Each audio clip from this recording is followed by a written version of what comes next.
এই প্রশ্নটাই অনেকেই করে থাকে যে যাদের স্টোন হচ্ছে, পিত্তথলিতে পাথর হচ্ছে বা কিডনিতে স্টোন হচ্ছে, সেটি ল্যাপ্রোস্কোপির মাধ্যমে কিন্তু অপসারণ করা হচ্ছে, কিন্তু রোগী বা রোগীর আত্মীয় স্বজন যারা থাকে তাদের প্রশ্ন থাকে যে এটাতে হয়তো পুরোপুরিভাবে পাথর বের করা সম্ভব নয়। এই বিষয়ে আপনি কি বলবেন? হ্যাঁ, এটা বলবো, এটা তো যেমন জেনারেল সার্জারির ব্যাপার, কিন্তু আমাদের জেনারেল সার্জারিতে ছোট ছোট পাথর আর কত বড় হয়, ওর মোটামুটি বের করে ফেলা যায়। একটা ভিতরে একটা ব্যাগ দিয়ে ব্যাগের ভিতরে পাথরগুলো নিয়ে বের করা যায়।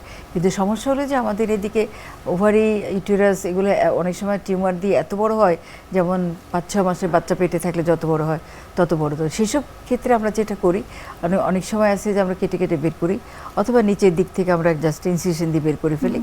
আরেকটা যেটা যন্ত্র আছে সেটাকে আমরা বলি মর্সিলেটর, ইলেকট্রিক্যাল মর্সিলেটর।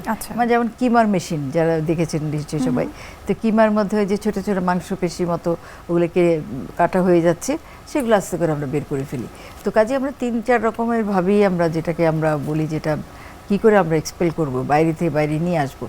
আর এখন রোগীদের বিশ্বাস অর্জনের জন্য মানে অনেক সময় তো তাদের একটা ভুল ধারণা থাকে, তো আমরা করি কি পুরো সিডিটা দিয়ে দিই আর কি, অপারেশনের যে সিডিতে নেই আমরা, সেই সিডিটা তাদের দিয়েছি যে আপনারা গিয়ে দেখেন যে কীভাবে জরায়ুটা আমরা সবটা ফেলে দিয়েছি। তো এটার পরেও রোগীর কিন্তু আস্থাটা আমরা অর্জন করতে পেরেছি এখন। তো এটা বললাম যে নানান ধরনের বড় বাচ্চা, একটা মেয়ে 10-11 বছরের মেয়ে, সে তার বিশাল বড় একটা টিউমার নিয়ে এসছে পুরো পেট জুড়ে। তো সেখানে তারা তো চাইবে না যে অত বড় একটা ইনসিশন দিয়ে বা কেটে আমরা ওটা বের করি। তো তখন আমরা কি করি যে যদি মনে হয় যে এটা মানে ক্যান্সার না, বেশিরভাগই দেখা যাচ্ছে যে নন ক্যান্সার, নন ম্যালিগন্যান্ট হয়, তো তখন আমরা জাস্ট একটু ছিদ্র করে আম্বিলিকাস মানে নাভির কাছে ছিদ্র করে ওখান থেকে সাকশন দিয়ে সব পানিটা বের করে ওটা তখন আমরা ছোট করে বের করে ফেলি। তো এটা একটা চমৎকার অপারেশন, যে রোগী ভাবছে এত বড় একটা টিউমার, আমার মেয়ের কোনো ক্ষতি হলো না, কোনো কিছু হলো না। আরেকটা হলো যে রোগীদের যত বড় অপারেশনই হোক না কেন, আমরা কিন্তু রোগীদের একদিনে বেশি রাখি না।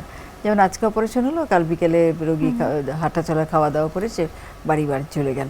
তো এটা একটা চমৎকার ব্যবস্থা, তাই না? যে একটা অপারেশন করার আগে মানুষ আগে কী করতো, আত্মীয় স্বজনকে দেশ থেকে নিয়ে আসতো, যে আত্মীয় স্বজন এসে দেশ মানে ঘর বাড়ি পাহারা দিবে, কারণ সে 10 দিন 15 দিন তার হাসপাতালে থাকতে হতো। তো সেই জিনিসটা নেই।